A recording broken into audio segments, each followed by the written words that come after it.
afternoon, and thanks for joining us. I'm Judy Simpson. Living in Vermont means being able to get outside to explore and enjoy the forest. After all, it's not called the Green Mountain State for nothing. Having woodland on your property is a great asset, but it can also be intimidating. This fall, Vermont Urban and Community Forestry is offering a course to help landowners become better stewards of the land, right from the comfort of their own backyard. Gwen Kozlowski is the Outreach and Education Coordinator with the Vermont Urban and Community Forestry Program. Thanks so much for being with us. Thanks, Judy. So tell us about this course and how people can take part. Sure. The Backyard Woods program is a 6-week online course that's designed for landowners with 25 acres or less to become better caretakers or stewards of their properties. Now, for most of us, buying a house with land is some of the biggest investments that we can make in our lifetime. And just like any other investment, it's important to research and know what's out there to properly make wise choices for your land. So we're hoping that this course will give you the tools and the information and the resources needed to make wise decisions on your property. And a little bit more about the course. It's broken into 4 sections that's composed of videos, activities, and discussion boards. And one of the biggest perks of this course is that it's self-directed. So people can fit the work into their own busy schedules within our course time frame, but really they can do the work when it fits for their schedule. And what are the topics do you cover? Yeah, so the topics we cover, first we get out into their woods and first we start with some common Vermont tree identification or the basics of birding, and then we get into stewardship projects like creating a trail or growing mushrooms or increasing pollinator habitat. By the end of the course, that we hope that participants will understand why their backyard woods matter and the values that they provide. We hope that they'll be able to identify the natural and cultural features on their property and then tie that all together and create a stewardship action plan tailored to their interests and what their property can allow. And so are people kind of surprised to find out how many issues there are that surround their property? Yeah, people are intrigued at the information that we provide and learning more about what's out there that they hadn't expected. And so is there a cost to the course? Yes, the course costs $30 per family before September 16th and increases to $40 after that. Now, you mentioned the course is self-directed. Are there opportunities to sort of interact with other participants or ask questions? Yes, there's a weekly discussion forum where participants can interact with each other and myself as the course facilitator. And we offer 2 live webinars where you can ask your questions in real time with the presenters. And additionally, we offer in-person walks with county foresters. And that's an excellent opportunity to blend the online learning with an in-person expert. And these walks are intended for participants to see what the county forester sees when they're walking through the woods. And so how can people find out about this or sign up? You could go to our website, go.uvm.edu/woods18, and that's where you'll find information about the course, where to register, and it runs from September 24th to November 4th. And once again, who is this course designed for? This course is designed for landowners with less than 25 acres. There are many resources for folks that have more acreage than that, but this course is really designed for those accidental landowners who might not have known that their 10 acres provides a lot of resources and services. And so this isn't the first year you've done this. How many people have you signed up in the past? This is the second time that we're running the course statewide, and last year we had over 90 participants partake across the whole state. Okay, and once again, where should people go if they're interested in doing this? go.uvm.edu/woods18. Okay, Gwen, thanks so much for joining us. All right, well, speaking of landowners with a few extra acres to spare, the growing popularity of local craft beer has many Vermonters hopping to get in on the action. Here's Across the Fence's Keith Silva with our story. The sun is shining and the hops are flying. You are at Homestead Hops in South Starksboro, Vermont. Just 3 this time, Kat. Kathleen and Kelly Norris planted their 2-acre hop yard last year. This is their first harvest.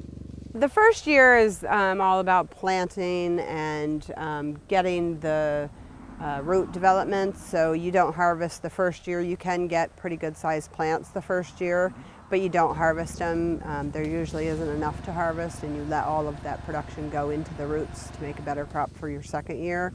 And then the second year, if you choose to harvest, you're looking at about 50% crop, and then the third year is about 95%. And fourth year, if you don't have a full crop, you're probably doing something wrong. The Norrises have been longtime sugar makers. The idea to grow hops comes from wanting to work their land and the 6 o'clock news.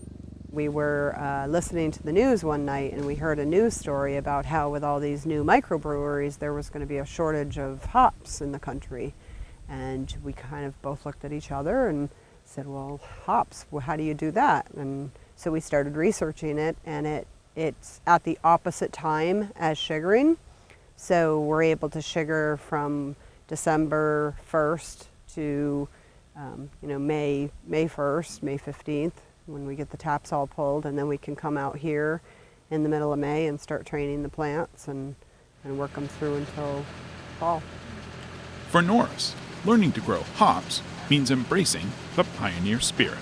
There's not the infrastructure in the state, and so we've had to manufacture our own, build some of our own equipment. We've had to buy a lot of equipment. And now that we're harvesting, the big struggles are space.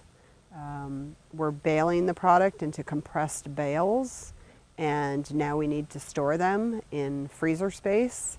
And we don't have, we need a really, really big freezer space.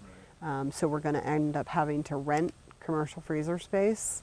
And we hadn't foreseen a lot of those issues. Right.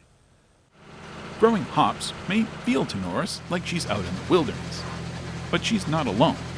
Since 2009, University of Vermont Extension has been conducting hops trials at Borderview Research Farm in Alberg. The minute we thought about doing hops, we're like, okay, well, how do we find out about this? And so I Googled it, and of course UVM was right there. We would not have gone into this without their support. We rely pretty heavily on what they're doing in Alberg. They've tested some varieties. We listened to what they had to say as far as what varieties to grow, and their support's been tremendous. Was acceptable based on the amount of biomass. The research that occurs at Borderview Farm is shared at the annual Vermont Hops Conference. UVM Extension agronomist Heather Darby leads the Northwest Crops and Soils Hops project. Hop production continues to increase in Vermont, just like it is throughout the Northeast. The number of growers still remains quite small, and the acres on a farm remain quite small as well. And I think that likely will be the case into the future. It will be a specialty market for some growers that choose that path. The investment to get started is quite substantial, so that's a deterrent for some new growers for sure. And I think as there's more growers and more success and a longer history, that it won't be looked at as such a barrier anymore. So new growers will easily come on board. One challenge Vermont hop growers don't have to worry too much about is finding a market for their product. Vermont alone is home to over 40 craft brewers. So there's a good reason right there. And craft brewers are very interested in,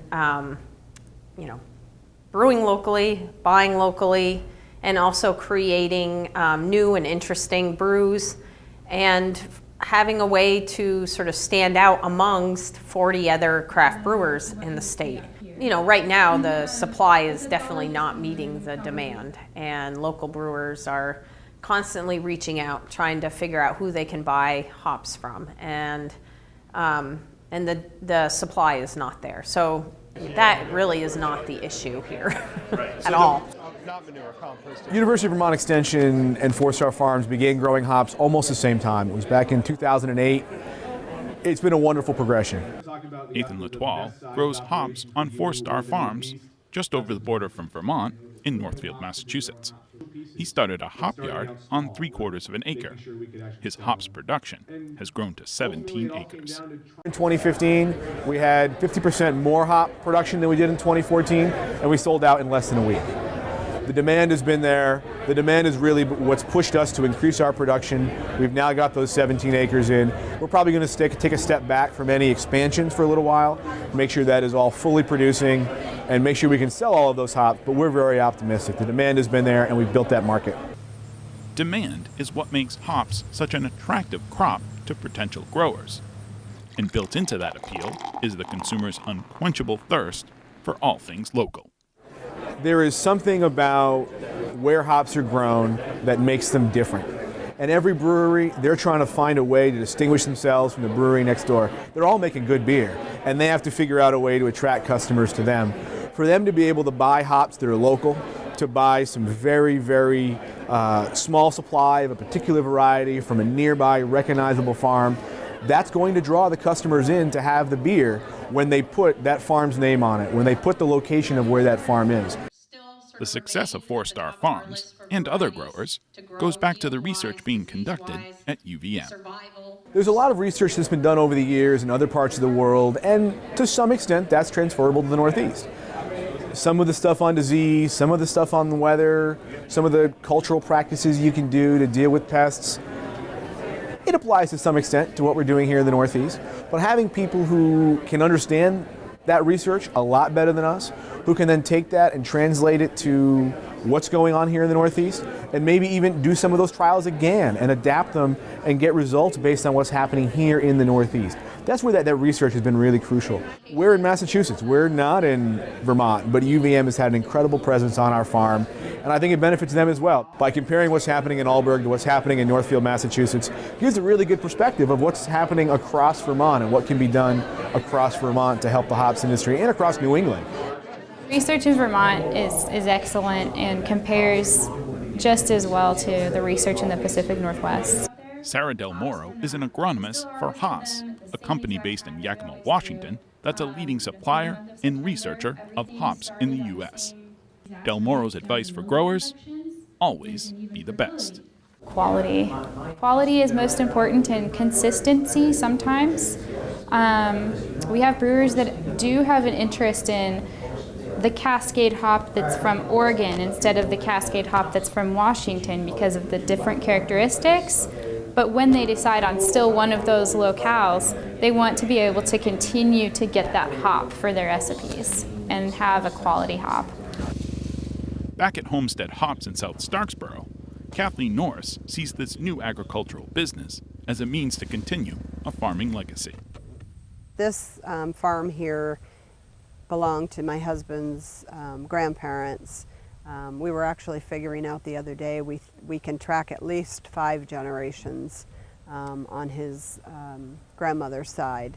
And we felt like it was important to do something with the land, and it's kind of neat to do something different that not everybody's doing.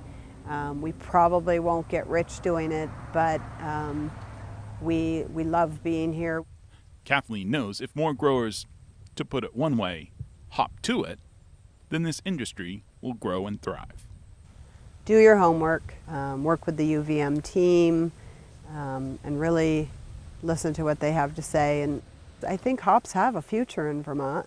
You have to want to work hard, and you want to have to love the land. Hopefully the equipment will come a long way for future growers. And those of us who have started it, if we can be of any help, along with UVM, then, please ask. When it comes to hops, if all you have to do is ask, then growers like Kathleen Norris and UVM Extension are happy, or is it hoppy, to tell their story. In South Starksboro, I'm Keith Silva with Across the Fence. Thanks, Keith. That's our program for today. Thanks for joining us. I'm Judy Simpson. I'll see you again next time on Across the Fence.